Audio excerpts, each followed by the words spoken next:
मुलुकमा सन् 2030 सम्ममा क्षयरोग अन्त्य गर्ने दिगो विकासको लक्ष्य भए पनि संक्रमण पुनः फैलिँदै संक्रमितको संख्या 69,000 पुग्यो।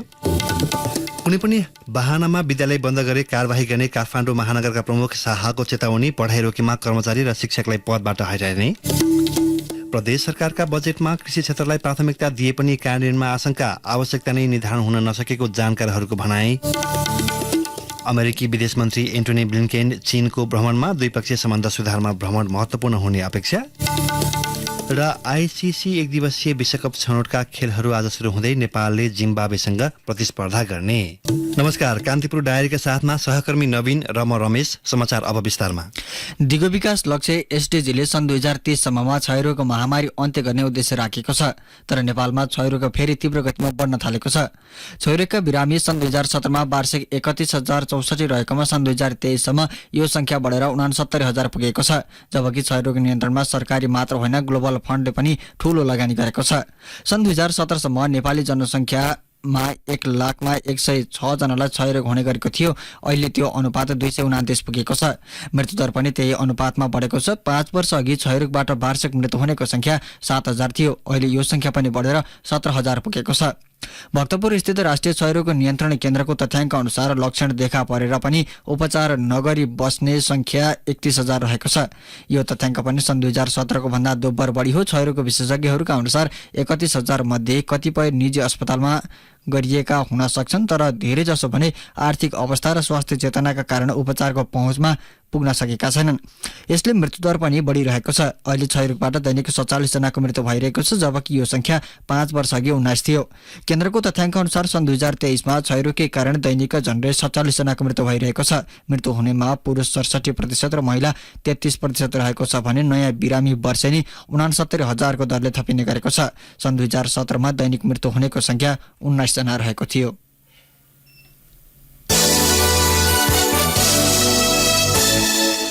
नेकपा एमाले अध्यक्ष केपी शर्मा ओलीले सत्तारूढ माओवादी केन्द्र, एकीकृत समाजवादी र जनता समाजवादी पार्टी मिलेर बनाउन लागि समाजवादी मोर्चाको औचित्य नभएको टिप्पणी गर्नुभएको छ। ती दलले आगामी साताभित्र मोर्चा घोषणाको गृहकार्य गरिरहेका बेला एमाले अध्यक्ष ओलीले खास उद्देश्य नराखी एमालेसँग मुकाबिला गर्न र कांग्रेसलाई तर्साउन मात्र मोर्चा बनाउन लागेको बताउनु भएको हो।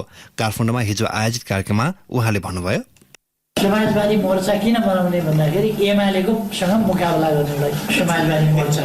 त्यसका दुईटा उद्देश्य छ। एउटा एमालेसँग मुकाबला गर्ने, अर्को कांग्रेसलाई तर्साउने। समाजवादी मोर्चा बनाउ त समाजवादी मोर्चा बनाएर हुन्छ कि किन बनाउने? त्यो तिनै चिनेका मान्छे हुन्, सँगै हिँडिराखेका छन्। मोर्चा भने पनि नभने पनि लिभिङ टुगेदर त चलेकै छ त।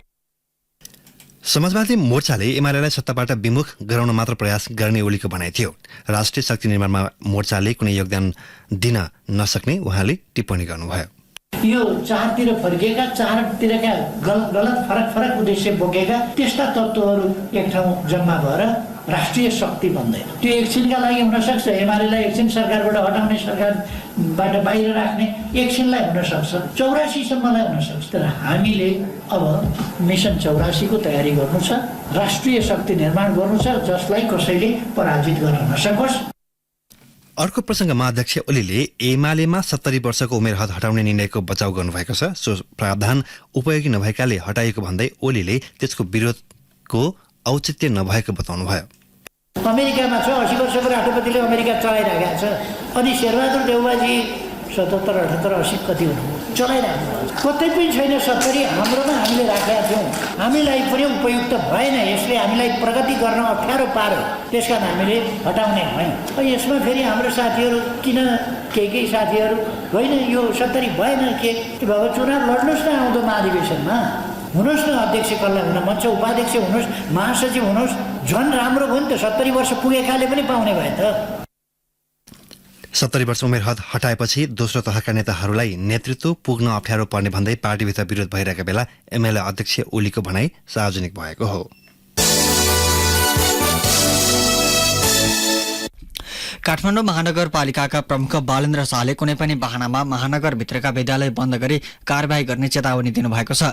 आगामी वर्षको बजेटमा आफूहरूको माग पूरा नभएको भन्दै नेपाल विद्यालय कर्मचारी परिषदले देशभरका सामुदायिक विद्यालय बन्द गर्ने घोषणा गरेपछि मेयर शाहले विद्यालय बन्द गरिए पदबाट हटाउने बताउनु भएको हो। सामाजिक सञ्जालमा स्टाटस लेख्दै उहाँले महानगरपालिका भित्रका विद्यालयमा बन्द, हडताल र पठन पाठनमा अवरोध गर्ने गराएमा कानुनी व्यवस्था अनुसार पदबाट हटाउने उल्लेख गर्नुभएको छ। त्यस्तै विद्यालय व्यवस्थापन समितिबाट नियमित कक्षा सञ्चालनका निम्ति पहल नभएमा सो समिति पनि विघटन गर्ने मेयर शाहको चेतावनी छ। बल प्रयोग गरी विद्यालय बन्द गरेको खण्डमा नेपाल प्रहरीसँगको समन्वयमा पक्राउ गरी फौजदारी मुद्दा चलाउने उहाँले उल्लेख गर्नुभयो।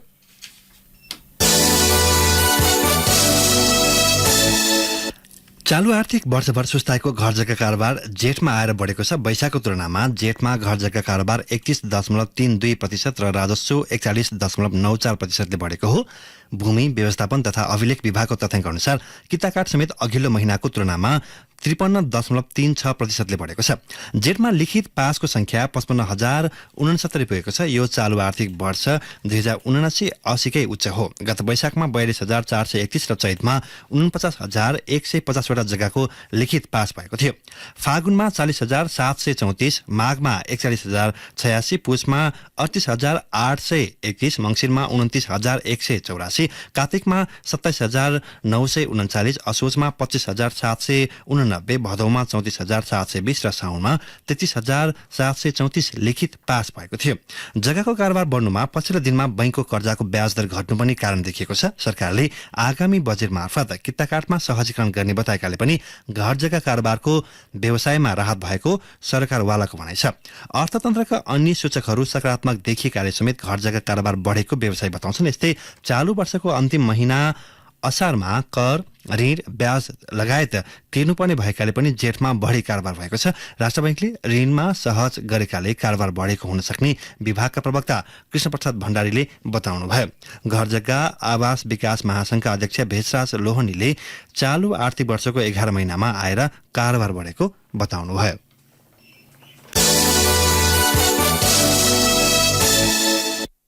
त्रिभुवन विश्वविद्यालय सेवा आयोग अध्यक्षमा राजनैतिक भागभण्डाका आधारमा प्राध्यापक विजय सिलवालको नाम सिफारिस गरिएको छ। शिक्षा मन्त्री अशोक राय, सचिव रामकृष्ण सुवेदी र राष्ट्रिय योजना आयोगका सदस्य रमेश चन्द्र पौडेल सम्मिलित समितिले प्रक्रिया मिचेर आयोगको अध्यक्षको नाम सिफारिस गरेको हो। एकजनाको मात्रै निवेदन परेको झुटो विवरण उल्लेख गरेर सिलवालको नाम पठाइएको छ। प्रधानमन्त्री तथा कुलपति पुष्पकमल दाहालले जेठ पहिलो साता अध्यक्ष नियुक्तिका लागि सिफारिस समिति गठन गर्नु भएको थियो। शिक्षा मन्त्री रायको अध्यक्षतामा गठित समितिमा सुवेदी र पौडेल सदस्य हुनुहुन्थ्यो। समितिले आवेदन आह्वान नगरी एकजनाको मात्रै निवेदन परेको भन्दै एकल नामावली सिफारिस गरेको प्रधानमन्त्री कार्यालयका एक उपसचिवले जनाए। ती उपसचिवका अनुसार आइतबारसम्म सिलवाललाई नियुक्ति दिने तयारी गरिएको छ। अध्यक्ष रिक्त रहेको 10 महिनापछि नियुक्ति प्रक्रिया अघि बढाइएको थियो। त्यसपछि शिक्षा मन्त्री देवेन्द्र पौडेलले खुला प्रतिस्पर्धाबाट अध्यक्ष नियुक्ति गर्न आवेदन माग गर्नुभएको थियो। त्यतिबेला आवेदन दिने 38 जनामा पनि सिलवालको नाम थिएन। उहाँ एकीकृत नेकपा समाजवादी निकट प्राध्यापक हुनुहुन्छ। त्यसैबाट सिफारिस समितिले व्यक्तिगत विवरणसहित प्रशासनिक दक्षता, कार्य अनुभव, शैक्षिक योग्यता, पदीय दायित्व, कृति लेख रचना, प्रकाशन खुलाएर आवेदन माग गरेको थियो। समाजवादीका अध्यक्ष तथा पूर्व प्रधानमन्त्री माधव कुमार नेपालको जोडबलमा उहाँको नाम सिफारिसमा परेको प्रधानमन्त्री कार्यालय स्रोतले जनाएको छ। ती उपसचिवले भने सत्तारूढ दलको भागभण्डामा त्रिवी सेवा आयोगको अध्यक्ष समाजवादीको भागमा पर्यो। प्रधानमन्त्रीको निर्देशनमा एकल नाम सिफारिस भएको हुन सक्छ। यसअघि समितिले 3 जनाको नाम सिफारिस गर्ने र कुलपतिले नियुक्ति दिने प्रचलन रहिआएको थियो। कान्तिपुर डायरीमा अब ब्रेकको पालो। ब्रेकपछि कान्तिपुर डायरीमा अब कान्तिपुर सविस्तारको पालो। कान्तिपुर सविस्तार। सातवटै प्रदेश सरकारले कृषि क्षेत्रलाई प्राथमिकतामा राखेर आगामी आर्थिक वर्षका लागि बजेट ल्याएको बताएका छन्। प्रदेश सरकारले वर्षेनी कृषिलाई प्राथमिकता दिएर बजेट ल्याए पनि त्यसको उपलब्धि भन्ने शून्य प्राय छ। प्रदेश सरकारहरूले समग्र कृषि क्षेत्रको विकास तथा प्रवर्धनका लागि बजेट छुट्याए पनि प्राथमिकता निर्धारण गर्न नसक्दा प्रतिफल प्राप्त हुन सकेको छैन। त्यसैले यो वर्ष पनि विगतमा कृषिको बजेट कार्यान्वयन हुनेमा आशंका छ। संघीय सरकारले आगामी आर्थिक वर्ष 2080-81 को लागि कृषि तथा पशुपन्छी क्षेत्रमा 58 अर्ब 98 करोड रुपैयाँ विनियोजन गरेको छ। चालु आर्थिक वर्षको तुलनामा यो रकम 3 अर्ब 1 करोड रुपैयाँले बढी हो। 2079-80 मा कृषि तथा पशुपन्छी तर्फ 55 अर्ब 97 करोड रुपैयाँ विनियोजन गरिएको छ। संघीय सरकारले कृषि क्षेत्रको बजेट वृद्धि गरे पनि प्रदेशको भने घटेर आएको छ। प्रदेश सरकारले शुक्रबार सार्वजनिक गरेको बजेटमा कृषि क्षेत्रमा भारी कटौती गरेका छन्। 7 प्रदेश सरकारले आगामी आर्थिक वर्षको बजेटमा कृषिलाई प्राथमिकता दिएको बताए पनि आकार भने घटाएका छन्। कोशी प्रदेश सरकारले कृषिको आधुनिकीकरण गरेर रोजगारी सृजना गर्ने लक्ष्यका साथ आगामी आर्थिक वर्षको लागि 2 अर्ब 7 करोड रुपैयाँ विनियोजन गरेको छ। 2079-80 मा कोशी प्रदेशले कृषिमा 2 अर्ब 59 करोड रुपैयाँ छुट्याएको थियो। प्रदेश सरकारले कृषि क्षेत्रलाई प्राथमिकतामा राखेर वर्षेनी ठूलो आकारको बजेट ल्याए पनि त्यसको प्रभावकारी कार्यान्वयन हुन सकेको छैन। प्रत्येक वर्षको नीति तथा कार्यक्रम र बजेटमा कृषि क्षेत्रलाई प्राथमिकतामा राखिए पनि कार्यान्वयन पक्ष फितलो हुने गरेको बताउँछन् प्राध्यापक डाक्टर वेदराज आचार्य। बजेट छुट्याएर मात्र भएन, त्यसको गुणस्तरीय ढङ्गबाट कार्यान्वयन हुनु पर्यो। जुन क्षेत्रमा बजेट छुट्याएको हुन्छ त्यो क्षेत्रमा काम भएको अथवा यसको उपलब्धि भन्दा त्यसको मूल्याङ्कन पनि त्यस्तो व्यापक रूपमा चाहिँ आएको देखिँदैन। त्यसैले अब यो एक किसिमको परम्पराको निर्वाह जस्तै हो जस्तो लाग्छ। चालु आर्थिक वर्षमा कृषिमा 2 अर्ब 74 करोड रुपैयाँ बजेट विनियोजन गरेको मध्य प्रदेश सरकारले आर्थिक वर्ष 2080-81 का लागि घटाएर 2 अर्ब 62 करोडमा झारेको छ। आर्थिक वर्ष 2079-80 मा कृषिमा 4 अर्ब 49 करोड रुपैयाँ बजेट छुट्याएको बागमती प्रदेशले आगामी आर्थिक वर्षको लागि बजेटको आकार घटाएर 3 अर्ब 38 करोडमा कायम राखिएको छ। गण्डकी प्रदेशले पनि आगामी आर्थिक वर्षको लागि कृषिमा 2 अर्ब 31 करोड रुपैयाँ बजेट छुट्याएको छ भने चालु आर्थिक वर्षमा 3 अर्ब 16 करोड रुपैयाँ विनियोजन गरेको थियो। प्रदेश सरकारले ल्याउने बजेट किसानमुखी हुन नसकेकोले कृषि पेसाबाट पछिल्लो समय श्रम शक्ति समेत पलायन भइरहेको जानकारहरूको भनाइ छ। सरकारले तोकेको प्राथमिकता कागजमै सीमित हुने गरेको बताउँछन् विश्लेषक एवं नागरिक अगुवा रोशन जनकपुरी। बजेट भए पनि कृषि पेसा चाहिँ अहिले सबैभन्दा महँगो पेसा भइरहेको छ कि त्यो क्षेत्रबाट खास गरेर श्रम शक्तिहरू पलायन भइरहेका छन्। त्यसले गर्दाखेरि अरू बजेट ल्याइए पनि श्रमिक वर्गलाई अलिक प्रोत्साहित गर्ने गरिकन जुन बजेट आउनु पर्ने हो त्यहाँ एउटा समस्या देखिन्छ र लापरवाही पनि चाहिँ त्यस्तो मल समयमा पुर्याउन नसक्नु होइन, बिचौलियाहरूलाई नियन्त्रित गर्न नसक्नु भन्ने समस्याहरू आफ्नो ठाउँमा छँदैछन्। सँगै के हुन्छ भनेपछि बजेट हुँदाखेरि यहाँका जुन नेतृत्वहरू छन् उनीहरूले बजेटलाई ठिक ठाउँमा खर्च गर्नुभन्दा पनि आफ्नो स्वार्थ अनुसार ठाउँ ठाउँमा पुर्याइदिने गर्दाखेरि पनि यी समस्याहरू देखिएका हुन्। लुम्बिनी, कर्णाली र सुदूरपश्चिम प्रदेशमा पनि कृषि बजेट घटेको छ। चालु आर्थिक वर्षमा कृषिमा 2 अर्ब 38 करोड छुट्याएको कर्णाली प्रदेशले 2080-81 का लागि घटाएर 2 अर्ब 11 करोड रुपैयाँमा झारेको छ। सुदूरपश्चिमले 2080-81 का लागि 2 अर्ब 50 करोड रुपैयाँ छुट्याएको छ भने चालु आबमा उसले 3 अर्ब 10 करोड रुपैयाँ बजेट विनियोजन गरेको थियो। लुम्बिनी प्रदेश सरकारले यसअघिको स्मार्ट कृषि कार्यक्रमलाई निरन्तरता दिँदै बजेट विनियोजन गरेको छ। प्रदेश सरकारले लोकप्रियताका लागि मात्र कृषिमा बजेट छुट्याउँदा प्रतिफल भने नकारात्मक देखिएको बताउँछन् प्राध्यापक युवराज कणेल। वार्षिक बजेटमा हेर्दा प्राथमिक क्षेत्र कुन हो, आफूले लगानी गर्नुपर्ने वा आफूले सञ्चालन गर्नुपर्ने क्षेत्र कुन हो भन्ने कुरा अझै प्रदेश सरकार हुन सकेको छैन। कार्यक्रमहरू हरेक वर्ष बदलिन्छन्। एउटा कार्यक्रमको दिगोपन, एउटा कार्यक्रमको प्रभाव कस्तो, सफलता असफलता ख्याल नगरिकन नयाँ कार्यक्रम ल्याउने होडमा अर्को साथ अर्को प्रोग्राम आउँछ।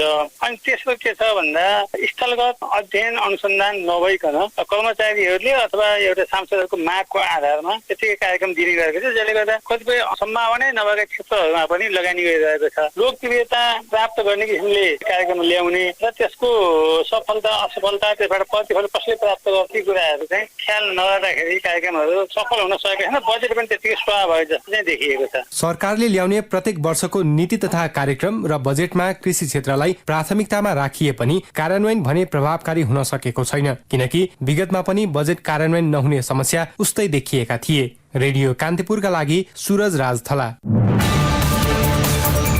कान्तिपुर सविस्तार।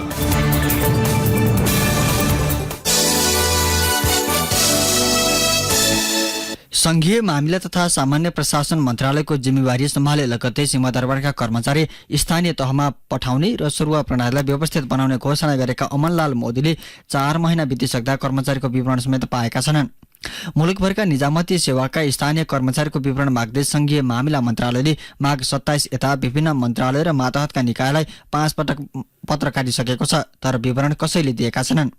सरकारवाला निकायले विवरण उपलब्ध नगराएपछि संघीय मन्त्रालयले आफ्नै मातहतमा रहेका कर्मचारी कहाँ काम गर्दैछन्, काजमा छन् कि सरुवा भएका छन्, खटाएको स्थानमा गएका छन् कि छैनन् भन्ने जस्ता प्रश्नको उत्तर पाउन सकेको छैन। मन्त्री मोदीलेकै निर्देशनमा सचिव स्तरीय निर्णय अनुसार मन्त्रालयले गत माघ 27, फागुन 30, वैशाख 28, जेठ 3 र 30 गते एउटै बेहोराको परिपत्र गरेको थियो। पत्रमा कर्मचारीको नाम, पद संख्या, सेवा समूह, हाल कार्यालयमा कार्यरत अवधि, दरबन्दीको अवस्था र रिक्त संख्या उपलब्ध गराउन आग्रह गरिएको छ। पत्रमा राजपत्राङ्कित र राजपत्र अंकित कर्मचारीको छुट्टा छुट्टै विवरण 15 दिनभित्र पठाउन भनिएको छ। धेरै कर्मचारी सरुवा भएर पनि हाजिर हुन नगएको, काजमा बसेको, एउटै कार्यालयमा लामो समय बसेको, वर्षौंदेखि सिंहदरबारमा बसेको, त्यसैगरी दुर्गममा जान अटेर गरेको जस्ता गुनासा बढेपछि मन्त्रालयले विवरण खोजेको हो। मन्त्रीले अझै कुन कार्यालयमा कति कर्मचारी र दरबन्दी छ र त्यसको आवश्यकता कति हो भन्ने जानकारी पाउन नसकेको उहाँको सचिवालयले जनाएको छ। मन्त्रालयले 40 भन्दा बढी मन्त्रालय आयोग र सचिवालयलाई पत्र लेखेर विवरण मागेकामा मुस्किलले 20 वटाले मात्रै आंशिक सूचना दिएका छन्।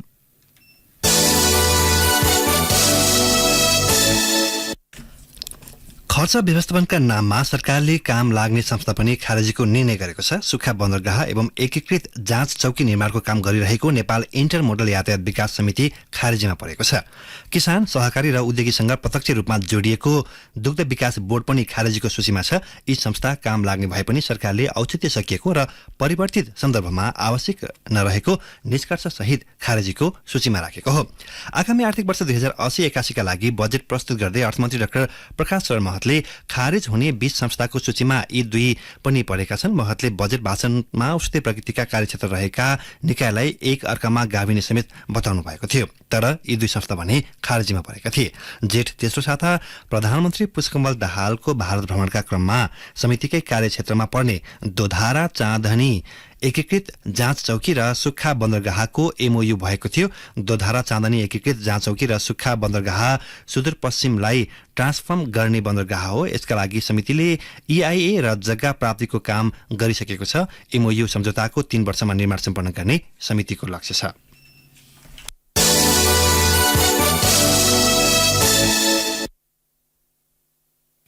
नेपालमा यस वर्ष अलैँची उत्पादन झण्डै आधाले घट्ने देखिएको छ। अलैँची व्यवसाय महासंघले गरेको प्रारम्भिक सर्वेक्षण अनुसार उत्पादनमा 40%ले घट्ने देखिएको हो। खडेरी र रोग किराका कारण उत्पादन 40% निश्चित घट्ने र 50% सम्म पुग्ने महासंघका केन्द्रीय अध्यक्ष निर्मल भट्टराईको दाबी छ। उहाँले भन्नुभयो, खडेरीले अलैँची औल क्षेत्रको अलैँची पुरै बिग्रिएको छ। लेकाली क्षेत्रमा फूल लाग्ने गरे पनि दाना नलागेका कारण उत्पादन घट्ने भएको हो। अघिल्ला वर्षको सञ्चित अलैँची समेत बिक्री भइसकेकाले अब माग बढेर आए पनि बिक्री गर्नलाई सामान नहुने उहाँको भनाइ छ। यति बेला झापाको बिर्तामठमा ठूलो दाना भएको र पुच्छर काटेको अलैँची प्रतिमन 37,000 र सामान्य अलैँची 35,000 मा बिक्री भइरहेको छ। नेपालमा वार्षिक 8,000 टनसम्म अलैँची उत्पादन हुने गरेको महासंघले जनाएको छ। अहिले देशका 53 जिल्लामा अलैँची खेती सुरु भएको र 43 जिल्लाबाट व्यावसायिक उत्पादन भइरहेको महासंघका कार्यकारी अधिकृत अनिल ढुङ्गानाले बताउनुभयो। 43 मध्ये सबैभन्दा बढी उत्पादन ताप्लेजुङबाट हुँदै आएको छ, तर ताप्लेजुङमै भने यस वर्ष 60% उत्पादन घट्न जाने अलैँची जोन ताप्लेजुङका अध्यक्ष बालमणि बरालको भनाइ छ। कान्तिपुर डायरीमा पुनः ब्रेकको पालो। ब्रेकपछि कान्तिपुर डायरीमा अब आर्थिक प्रसंग। प्रधानमन्त्री पुष्पकमल दाहालले मेलम्ची खानेपानी आयोजनालाई थप व्यवस्थित बनाई छिटो सम्पन्न गर्न निर्देशन दिनुभएको छ। मेलम्ची खानेपानी आयोजनाको स्थलगत अवलोकनका क्रममा सिन्धुपाल्चोकको हेलम्बु 1 अम्बाथान पुगेका प्रधानमन्त्री दाहालले याङ्ग्री र लार्के खोलाको पानी ल्याउन सरकारका तर्फबाट तत्काल पहल हुने भन्दै आयोजनालाई छिटो सम्पन्न गर्नुपर्ने बताउनु भएको हो। मेलम्ची खानेपानी विकास समितिका कार्यकारी निर्देशक कमलराज श्रेष्ठ लगायतसँग आयोजना निर्माणको विषयमा जानकारी लिँदै राष्ट्रिय गौरवको आयोजना समयमै सक्नुपर्ने बताउनुभयो। 2 वर्ष अघि आएको बाढी र पहिरोका कारण आयोजनाको निर्माणको काम थप प्रभावित छ। रोपाइँका लागि धानको बिउ राख्ने तयारीमा रहेका बर्दियाका किसान सिँचाइ अभावमा समस्यामा परेका छन्। धानको बिउ राख्ने समयमा बबई नहरमा पर्याप्त पानी नहुँदा बडैयाताल, गोलरिया र बाँसगढी नगरपालिका लगायतका पालिकाका किसानहरू मर्कामा परेका हुन्। लामो समयदेखि वर्षा नहुँदा बबई मान नदी तथा खोलामा पानी सुकेको छ। बबई नहर निर्माण प्रक्रियामा रहेकाले गोलरिया लगायतका पालिकाका किसान आकाशे पानीको भरमा खेती गर्न बाध्य छन्। बारबर्दिया नगरपालिका 9 का वडा अध्यक्ष देवेन्द्र विष्टले लामो समयदेखि पानी नपर्दा नहरमा पानी पर्याप्त नभएको बताउनुभयो। बबईको पानी पूर्वी र पश्चिम नहरमा किसानलाई बिउ राख्न पर्याप्त नभए पनि पालो पालो पानी छान्ने गरिएको आयोजनाका सोजना अधिकारी रामकृष्ण घोरासैनीले बताउनुभयो। उहाँका अनुसार भेरी बबई डाइभर्सनको पानी नआएसम्म 12 महिना सिँचाइ सुविधा हुने अवस्था छैन।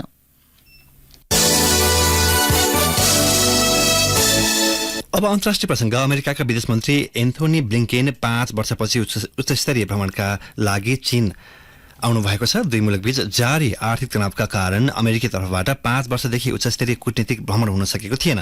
द्विपक्षीय सम्बन्ध सुधारमा ब्लिन्केनको भ्रमण महत्त्वपूर्ण साबित हुने अपेक्षा गरिएको छ। चीनको जासुसी बेलुन अमेरिकी आकाशमा पाइएपछि गत फेब्रुअरीमा हुने भनिएको भ्रमण स्थगित भएको थियो।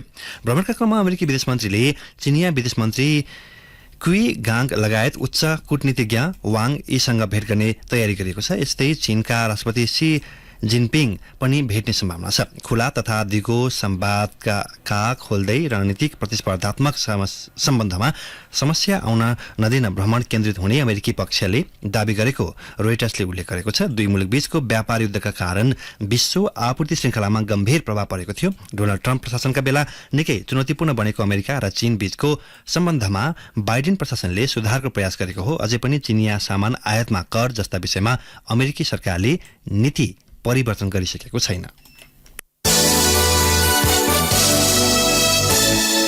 अब खेल प्रसङ्ग। आइसिसी एक दिवसीय विश्वकप छनौट जिम्बाब्वेमा आजबाट सुरु हुँदैछ। नेपालले घरेलु टोली जिम्बाब्वेसँग प्रतिस्पर्धा गर्दै प्रतियोगिताको उद्घाटन गर्दैछ। हरारेमा हुने खेल नेपाली समयअनुसार दिउँसो 1:15 बजेबाट सुरु हुनेछ। नेपाल रोहित पौडेलको कप्तानमा मैदान उत्रनेछ। जिम्बाब्वेको नेतृत्व क्रेग इर्भिनले गर्नेछन्। नेपाल विश्व क्रिकेट लिग 2 को शीर्ष 3 मा रहँदै ग्लोबल छनौटमा पुगेको हो। छनौट अघि प्रशिक्षणका लागि साउथ अफ्रिका पुगेको नेपाली टोलीले तयारी खेलमा स्कटल्यान्ड, नेदरल्यान्ड्स, ओमान र संयुक्त अरब इमिरेट्स UAE-सँग गरी 4वटा अभ्यास खेल खेलेका थियो।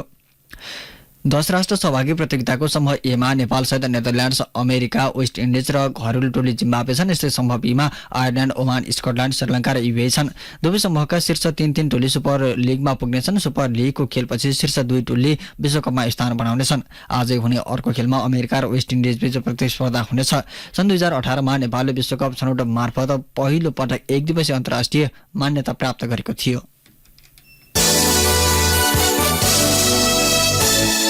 अब मौसम सम्बन्धी जानकारी। गण्डकी र कर्णाली प्रदेशका 1-2 स्थानमा मेघ गर्जन चट्याङ सहित भारी वर्षाको सम्भावना रहेको जल तथा मौसम विज्ञान विभागले जनाएको छ। साथै पहाडी भूभागका केही स्थानमा हाल हल्का वर्षा भइरहेको विभागले जनाएको छ। सूर्योदय बिहान 5:08 भयो। सूर्यास्त साँझ 7:02 हुनेछ।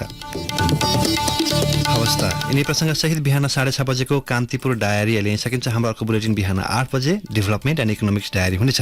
अहिलेलाई सहकर्मी नवीन र म रमेश बिदा हुन्छौँ। नमस्कार।